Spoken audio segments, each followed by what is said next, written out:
39 సమర్పించు అందమైన జీవితం కార్యక్రమానికి స్వాగతం. నమస్తే డాక్టర్ గారు. నమస్తే. కళ్యాణి గారు, శంకరయ్య అని మనకి ఒక పెద్ద ఆయన మెయిల్ చేశారండి. పిల్లకి పెళ్ళయింది కానీ మళ్ళీ పెళ్లి చేయాలని ఆయన కోరుకుంటున్నాడు. ఒక అనుకోని సంఘటన వల్ల అమ్మాయితో మీరు మాట్లాడండి, ఒప్పించండి, నేను ఎంత చెప్పినా వినట్లేదు అనేసి మనకి మెయిల్ చేశాడు. అతను పెళ్లి చేయాలనుకుంటున్నాడు కానీ అమ్మాయి అది నాకు ఆయన చెప్పిన దాన్ని బట్టి అట్లా అనిపించిందండి. దానికి కారణాలు ఏంటనేది నాకు క్లియర్గా తెలియలేదు. నాకు అసలు ఆయన బాధ విన్న తర్వాత ఇమీడియట్గా మీరు మాట్లాడాలి అనిపించింది. సో పలానా రోజు నేను కాల్ చేస్తానని చెప్పాను. శంకరయ్య గారు కూడా సరేనమ్మా అన్నారు. ఆయనకు ఒకసారి కాల్ చేస్తాను, పూర్తిగా మీరే మాట్లాడదురు కానీ. తండ్రి కూతురు మేడం? తండ్రి కూతురు. నమస్తే శంకరయ్య గారు, నేను జయానండి, అందమైన జీవితం ప్రోగ్రాం నుంచి కాల్ చేస్తున్నాను. మొన్న మీతో మాట్లాడాను కదా. అవును మేడం, అవును మేడం. బాగున్నారా? బాగున్నా మేడం, బాగున్నా మేడం. ఇదిగో డాక్టర్ గారితో మాట్లాడించమన్నారు కదా, ఒక్కసారి ఇదిగో డాక్టర్ గారితో మాట్లాడండి. శంకరయ్య గారు నమస్తే అండి. నమస్కారం సార్. మీకు నమస్కారం సార్. నమస్తే నమస్తే. చెప్పండి సార్, ఏంటి సమస్య ఏంటి? మా అమ్మాయిది, పెద్ద అమ్మాయిది, 20 సంవత్సరాల్లో పెళ్లి చేశాను సార్. మీరేం చేస్తుంటారు? వ్యవసాయం చేస్తుంటా సార్, ఊర్లో కర్నూలులో వ్యవసాయం చేస్తుంటా సార్. సో ఇప్పుడు పెద్ద అమ్మాయి సమస్య గురించా చెప్తున్నారు మీరు? అవును సార్. యాక్సిడెంట్ లో నడుములు పోయాయి సార్ మా అల్లనికి. అల్లుడు గారికి యాక్సిడెంట్ లో నడుము ఇరిగిపోయింది? అవును సార్. అయ్యయ్యో, ఎంతకాలం అయింది అది జరిగి? ఇప్పుడు 3 సంవత్సరాలు అయింది సార్. ఆమె అల్లుడు లేవు సార్, లేడు. ఈమె చేయాలి సార్, లేపుకోవాలి, అన్నం పెట్టాలి, ఏదానికైనా అన్ని ఈమె చూసుకోవాలి సార్. అతను ఏం ఉద్యోగం చేసేవారండి? Software engineer sir. Software engineer. వీళ్ళిద్దరికి ఎంతమంది పిల్లలు? పిల్లలు లేదు సార్, ఇంకా పిల్లలు లేదు సార్. పిల్లలు లేరు? లేదు సార్, పిల్లలు అసలు లేదు సార్. Okay okay. ఇప్పుడున్న పరిస్థితి ఏంటి? ఇప్పుడు అమ్మాయి అతనికి సేవ చేసుకుంటూ ఉంది. అవును సార్. మరి ఇప్పుడు సమస్య ఏంటి? అమ్మాయికి ఇంకో సెకండ్ మ్యారేజ్ చేసి అమ్మాయి జీవితం బాగుండాలని కోరుకుంటున్నాం సార్. సెకండ్ మ్యారేజ్ చేయాలని మీరు అనుకుంటున్నారు, అమ్మాయి అనుకోవట్లే? అవును సార్. అమ్మాయి అనుకోవట్లే. మీ అల్లుడు గారు మీ అమ్మాయి యాక్సిడెంట్ అవ్వక ముందు కానీ యాక్సిడెంట్ అయిన తర్వాత కానీ వాళ్ళిద్దరు అన్యోన్యంగానే ఉన్నారు? అవును సార్, బాగున్నారు సార్. వాళ్ళిద్దరి మధ్యన ఎటువంటి భేదాభిప్రాయాలు లేవు? లేవు సార్, లేవు సార్. ఈ ఐడియా మీకు ఎందుకు వచ్చింది ఇప్పుడు రెండో పెళ్లి చేయాలని, వాళ్ళిద్దరు సుఖంగా ఉన్నప్పుడు? సార్, తల్లిదండ్రులకి ఎవరికైనా ఆమె చేవి చేస్తుంటే చిన్న వయసులోనే కూర్చొని లేకుండా ఆయన లేకపోవడం. ఇంకేమైనా కార్యక్రమాలు జరగాలా ఇంట్లో? మీ అమ్మాయి పెళ్లి అవుతుంది? అమ్మాయి సార్, అమ్మాయి అబ్బాయి అంటారు కదా సార్, పెళ్లి అయ్యేవాళ్ళు. రేపు పక్కన వాళ్ళు పెళ్లి అయిన తర్వాత ఈమెని ఎవరు చూసారని గ్యారంటీ ఏమి సార్? సో మీ ఉద్దేశం ఏంటంటే మీ అమ్మాయికి జీవితం ఇవ్వాలి అనేటటువంటిది ఒకటి, కొత్త జీవితం ఇవ్వాలి అనేది. కానీ వాళ్ళ వరకు మాత్రం బాగానే అడ్జస్ట్ అయిపోతున్నది. ఈ ప్రస్తావన మీ అమ్మాయి దగ్గర తీసుకెళ్ళినప్పుడల్లా మీ అమ్మాయి ఏమంటా ఉంటది? నాకు ఇష్టం లేదు, నాకు ఆయన బాగా చూసుకున్నాడు కదా, ఆయన కావాలి అని అంటారు సార్. ఇప్పుడు మేమేం చేయాలి? మీ అమ్మాయికి పెళ్లి చేయాలా? మా అమ్మాయికి మీరు ఒప్పియాలి సార్, ఎట్లా కానీ ఉంటదండి. వాళ్ళిద్దరూ ఒక అన్యోన్యంగా ఉంటున్నారు, హ్యాపీగా ఉంటున్నారు, వాళ్ళ భవిష్యత్తు గురించి వాళ్ళు ఆలోచించుకుంటున్నారు. వీళ్ళకి ఏమైనా కొద్దిగా ఆస్తిపాస్తులు అవి ఏమైనా ఉన్నాయా వెనక ముందు? ఉన్నాయి సార్, కొద్దిగా ఉన్నాయి. కాదు సార్, నేనేమంటానంటే మా తల్లిదండ్రులకు బాధ్యత ఉంటుంది సార్. మళ్ళీ వాళ్ళు బాధపడుతుంటే చూడలేం కదా సార్. అది కరెక్టే. కానీ బాధను భరించే వ్యక్తి ఎవరు? మీ అమ్మాయి కదా. ఆ అమ్మాయి మా తల్లిదండ్రులు కానీ వాళ్ళకి మాకు కూడా బాధలు ఉండవా సార్? తను ఇబ్బంది పడినా పర్వాలేదు, నా భర్తే ముఖ్యం అంటుంది కదండి. ఆమె చెప్తారు మేడం. ఏమనుకుంటున్నామంటే మేడం, మా అమ్మాయి కూడా ఒక దారిని చూపించాలనుకున్నాం మేడం. కరెక్టే, మీ తల్లిదండ్రులుగా మీ ఉద్దేశం కరెక్టే. కానీ నేను ఇంకొక మాట చెప్తాను. శంకరయ్య గారికి ఈ పరిస్థితి జరిగితే కనుక మీ భార్య గారు వెళ్ళి వేరే పెళ్లి చేసుకోవటం అనేటటువంటిది మీరు ఒప్పుకోగలరా? మీ భార్య ఒప్పుకుంటుందా? నేను ఈ ప్రస్తావన తీసుకొచ్చానని ఇంకో విధంగా అనుకోకండి. ఎందుకంటే పెళ్లి అనే బంధానికి ఏంటంటే ఇటువంటి అవరోధాలన్నీ దాటుకుని వెళ్తే, ఇటువంటి త్యాగాలన్నీ చేయటానికి నిర్ణయించుకుంటేనే ఆ పెళ్లి దాని యొక్క ప్రాముఖ్యత, దాని పవిత్రత. సో కాబట్టి అంటే ఇవన్నీ నేను తర్వాత మాట్లాడతానులేండి. కానీ మీ అమ్మాయి అయితే కనుక తీసి పారేస్తుంది. మీరైతే మాత్రం ఏమంటున్నారంటే మీ అమ్మాయిని కన్విన్స్ చేయమని చెప్పి మాకు ఫోన్ చేశారా? మీరు అట్టంగా చేసేసి చెప్పారు సార్ మా అమ్మాయిని. కొద్ది డెలికేట్ ఇష్యూ జయ గారు. కానీ అమ్మాయి ఎలా రియాక్ట్ అవుతుందో పూర్తిగా తన మనసు మీద ఆధారపడి ఉంటుంది కదా కళ్యాణ్ గారు. ఆ బాండ్ అనేటటువంటిది ఒకటి క్రియేట్ అవుతుంది చూడండి. ఆ బాండ్ అనేటటువంటిది ఈ యాక్సిడెంట్ ముందు ఒక 50% ఉంటే యాక్సిడెంట్ అయిన తర్వాత 100% అవుతుంది. ఇప్పుడు యూజువల్గా మనం ఎలా అనుకుంటాం అంటే బయట నుంచి చూసేటటువంటి ఇప్పుడు అతను తల్లిదండ్రుల పాయింట్ ఆఫ్ వ్యూలో అతను ఆలోచిస్తున్నాడు. అవును. మీరు నేను అసలు మామూలుగా కామన్ పీపుల్గా మనం ఎలా అనుకుంటాం, ఇదేంటి చిన్న వయసులో ఈ అమ్మాయి ఈ అవుటి అతనితో ఏంటి, ఆ అమ్మాయి భవిష్యత్తు త్యాగం చేయటం ఇంపార్టెంటే అన్నట్టు మనం అనుకుంటాం. కానీ అక్కడ కాన్సెప్ట్ ఎలా ఉంటుందంటే ఒకప్పుడు అది ఒక డెలికేటు ప్రాబ్లమాటిక్ టాక్సిక్ రిలేషన్షిప్ అనుకోండి. మరి నీకు దన్నారా బాబు, ఇప్పుడు సుఖం లేదు, ఇప్పుడు అసలు సుఖం లేదు నీతో అని చెప్పి వెళ్ళిపోయి ఉండేది. కానీ ఇక్కడ ఏంటంటే బాధ్యత పెరిగింది ఆ అమ్మాయికి. సో ఆ యాంగిల్లో ఒకసారి మాట్లాడి చూద్దాం. 2 కాన్సెప్ట్స్ మేడం. ఒక జీవితం పోయాలి అని అనుకునే ఒక తల్లిదండ్రులు, ఒక కొత్త జీవితం పోయాలనేటటువంటి కూతురు జీవితం ఇలా అవ్వకూడదనే తపన, భర్త బాధ్యత నాది కాకపోతే ఎవరు అని ఆలోచించేటటువంటి ఒక భార్య, ఈ రెండింటి సంఘర్షణ మనం ఈరోజు ఇచ్చేయాలి. తప్పకుండా అండి. మరి శంకరయ్య గారు మీరు పాపను లైన్లో తీసుకుంటారా లేకపోతే నేను కాన్ఫరెన్స్లోకి తీసుకోనా? మేడం గారు మీరు మాట్లాడినమ్మా, నేను మీరు మాట్లాడినా? సరే.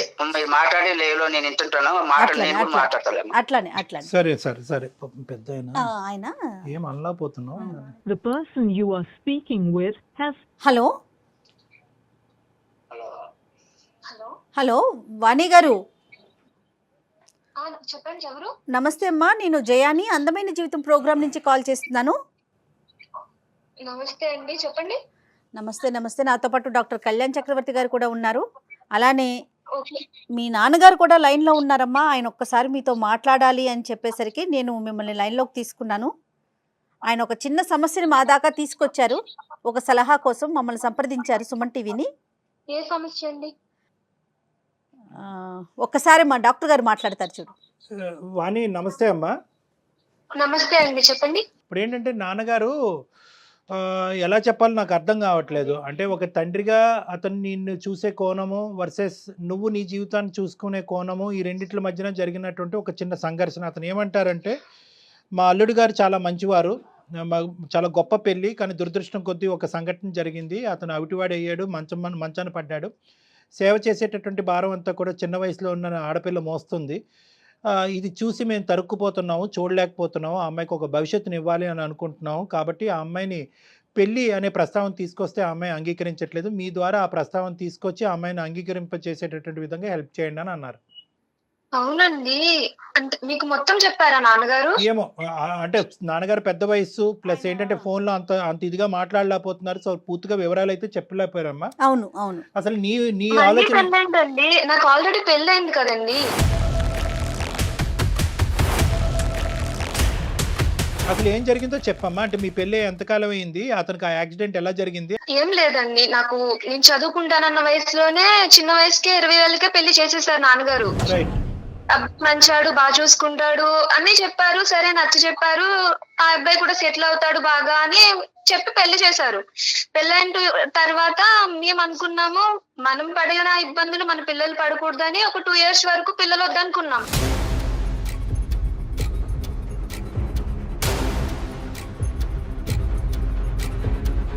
మేమంటూ కొంచెం ఫినాన్షియల్ గా సెటిల్ అయిన తర్వాత పిల్లల్ని కందాం ప్లాన్ చేసుకుందామని.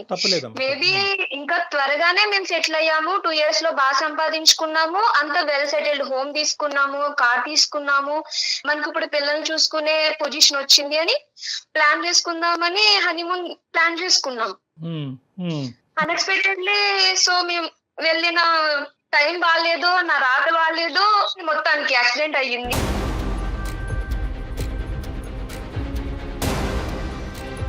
అలానే నేను నా స్వార్థం చూసుకున్నాను వదిలేసి రెండో పెళ్లి చేసుకోలేను. ఏం జరిగిందమ్మా యాక్సిడెంట్ లో? తను అంటే ఎట్లా ఎంతవరకు డ్యామేజ్ అయింది పాపం ఆయనకి? కార్ యాక్సిడెంట్ అయిందండి. సో డాక్టర్ అన్నారు ఒక 3 months వరకు మేబీ ట్రీట్మెంట్ అవుతుంది కదా, రికవర్ అవుతారు, సెటిల్ అవుతుంది అనుకున్నాము. కానీ హెల్త్ కండిషన్, కానీ ఇంకా ఆయన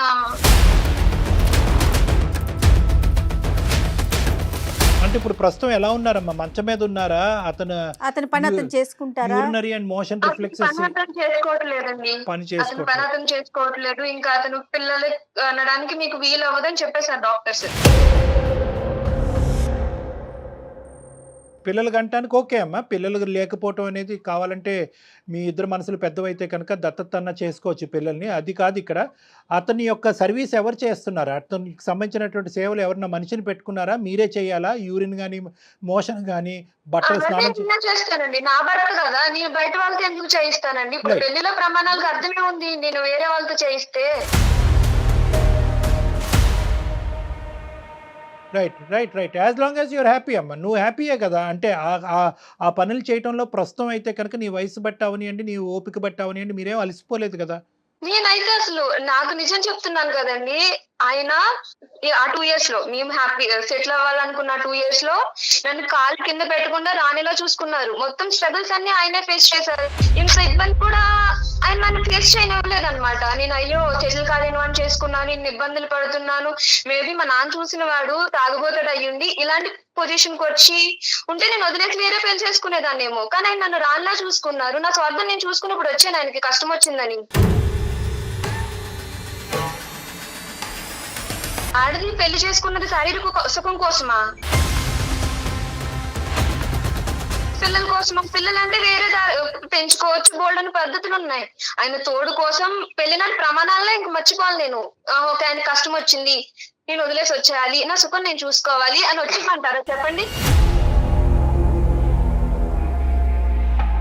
మరి మీ నాన్నగారు ఎందుకు ఇలా ఆలోచిస్తున్నారు?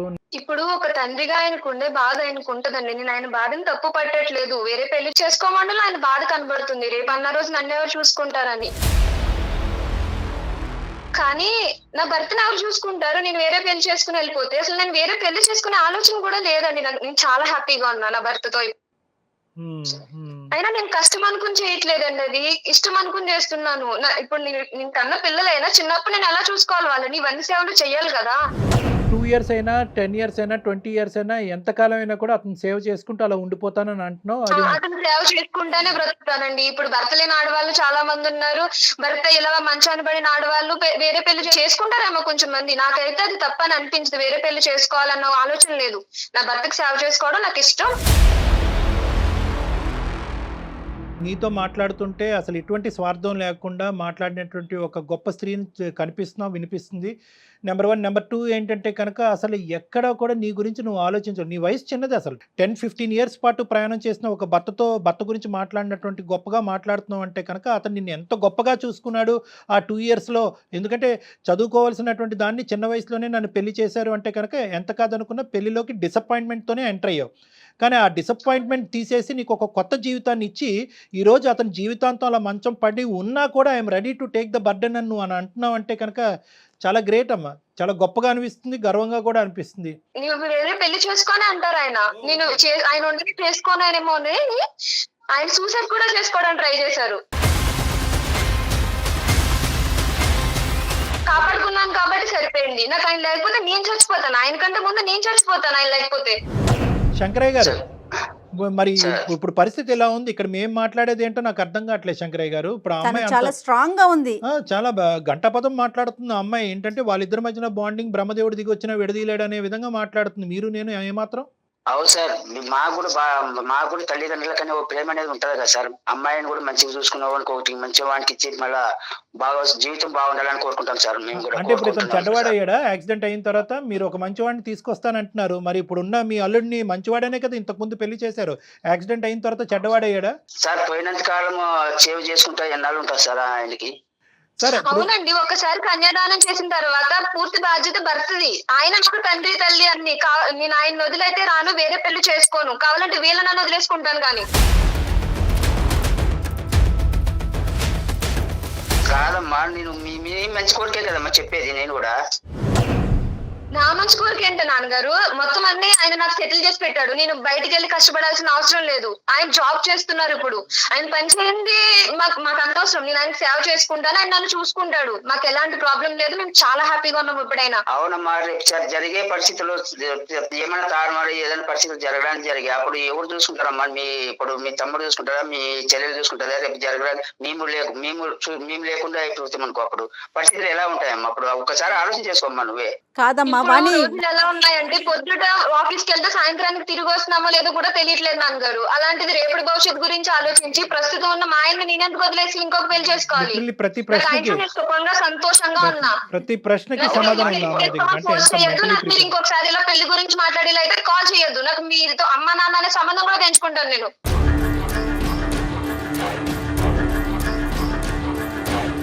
అమ్మ నీ ప్రేమ ప్రేమ కోరే కదా మమ్మీ కోరుకుంటున్నది. శంకరయ్య గారు, ప్రేమ కోరుకుని అనేటటువంటి దాని వెనకాతల ఎక్కడో చోట ఒక గిరి అనేది ఉంటుంది, అర్థమైంది కదా. మీ ప్రేమ అనేటటువంటిది ఎక్కడి వరకు వెళ్ళొచ్చు అంటే కనుక తన ప్రేమించేటటువంటి భర్త యొక్క ప్రేమను చంపకూడదు అనే అంతవరకే మీ హద్దులు. ఇప్పుడు ఏంటంటే, ఇప్పుడు నేను మిమ్మల్ని ఇంత ప్రేమిస్తున్నాను, నీ భవిష్యత్తు గురించి ఇంత కోరుకుంటున్నావు కాబట్టి నీ భర్త మీద ఎంత ప్రేమ ఉన్నా కూడా అవుటివాడు కాబట్టి వదిలేసి వచ్చేయమా అంటే కనుక అది మీది ప్రేమ కింద వర్తించదు. ఎందుకంటే మీ ప్రేమ అనేటటువంటిది ఆ అమ్మాయి ప్రేమ, తన భర్త మీద ఉండే ప్రేమను అర్థం చేసుకున్నప్పుడే దానికి విలువ, వాల్యూ. సో ఇక్కడ నేను సార్ మీరు ఎట్లా దయచేసి ఒప్పియండి సార్, ప్లీజ్ సార్. అది పద్ధతి కాదు. నాశనం అయిపోతుంది సార్. లేలే శంకరయ్య గారు, మీరు ఏంటంటే కనుక ఈ ఎల్లకాలం రోజులు ఇలాగే ఉండవు. రేపొద్దున ఏదైనా జరగరానిది అతనికి జరిగితే కనుక దానికి కూడా అమ్మాయి ప్రిపేర్ అయ్యి ఉంది. జరగరానిది ఏదో జరుగుతుంది అనేటటువంటి ఆలోచనతో, ఏదో జరుగుతుంది అనే ఉద్దేశంతో అతన్ని ఈ రోజే చంపేయటం అనేది ఆ అమ్మాయికి ఇష్టం లేదు. అతనే అంటున్నాడంట, నువ్వు వెళ్ళి సుఖపడి అప్పటి వరకు ఉండాలి కదా సార్. కాదు సార్, మేము అప్పటి వరకు కూడా దేవుడు ఉంచుతాడని గ్యారంటీ ఉంది సార్. ఒక ఐదు చేతిలో మంచి వాడి చేతిలో పెట్టిపోదాం అనే ఆలోచన మాకుంది సార్. ఎప్పుడు ఆయన సేవ్ చేసుకుంటే నన్ను మంచిగా చూసుకోకుండా డైరీ వచ్చి కొడితే అప్పుడు నేను ఎలా బాధపడాలి? వాడిని నన్ను పట్టించుకోకపోతే అమ్మ అన్ని అట్లా అనుకుంటే ఎట్లయితుందమ్మా? అది అట్లా అనుకుంటే ఎట్లుంటది చెప్పు. ఇప్పుడు భర్తకి ఇలాగయ్యి వదిలేస్తే కనుక నువ్వు వేరే పెళ్లి చేసుకో, కష్టంలో వదిలేసి వచ్చేయచ్చు అని కూడా ప్రమాణం చేయించాల్సింది. మరి ఆ ప్రమాణం ఎందుకు చేయించలేదు?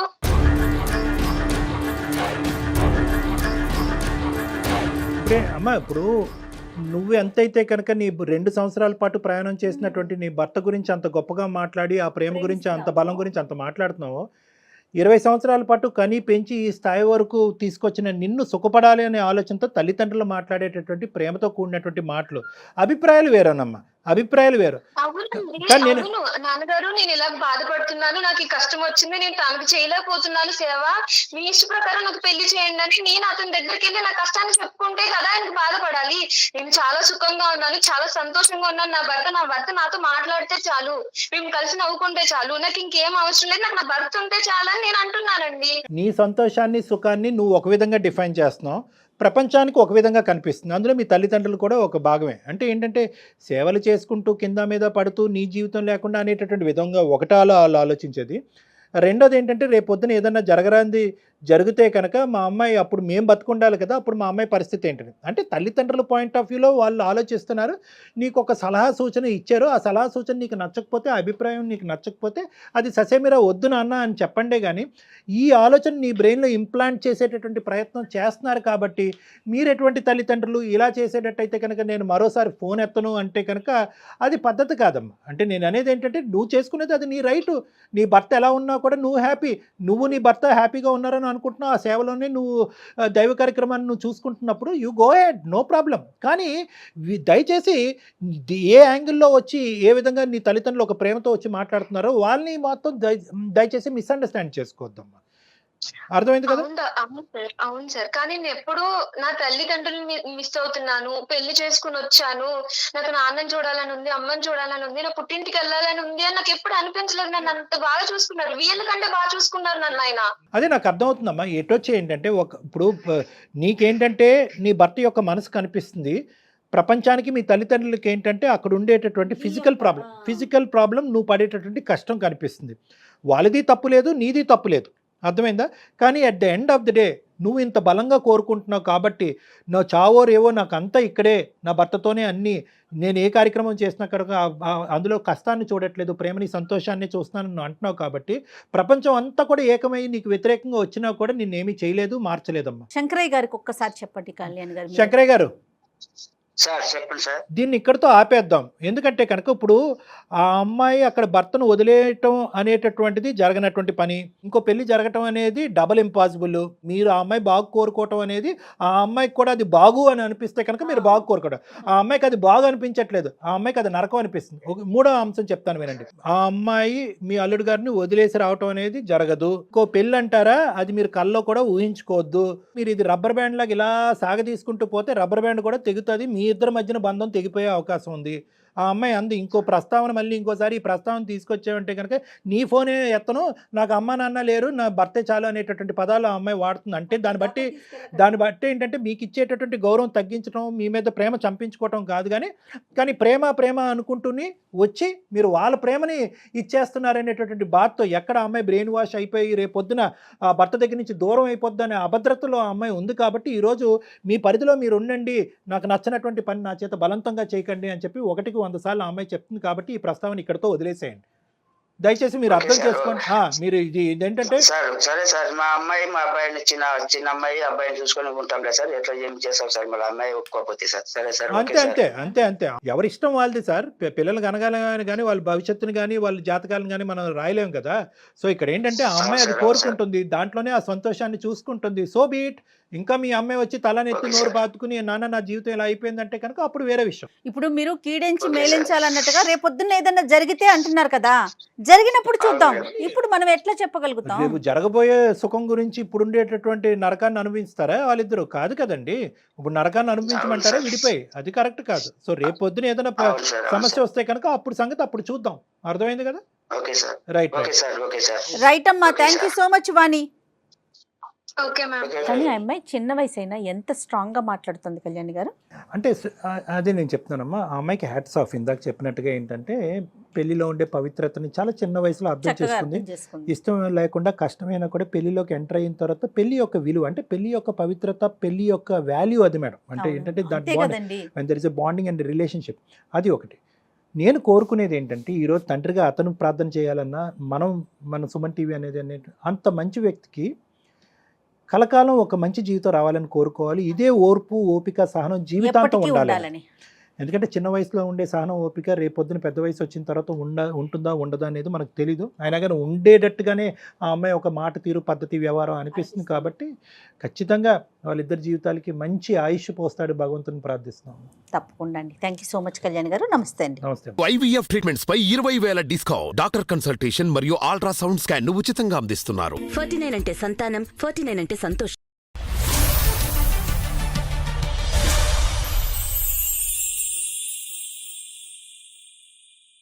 సుమన్ టీవీలో మీ పర్సనల్ అండ్ బిజినెస్ ప్రమోషన్స్ కోసం కింది నెంబర్కి కాంటాక్ట్ చేయండి.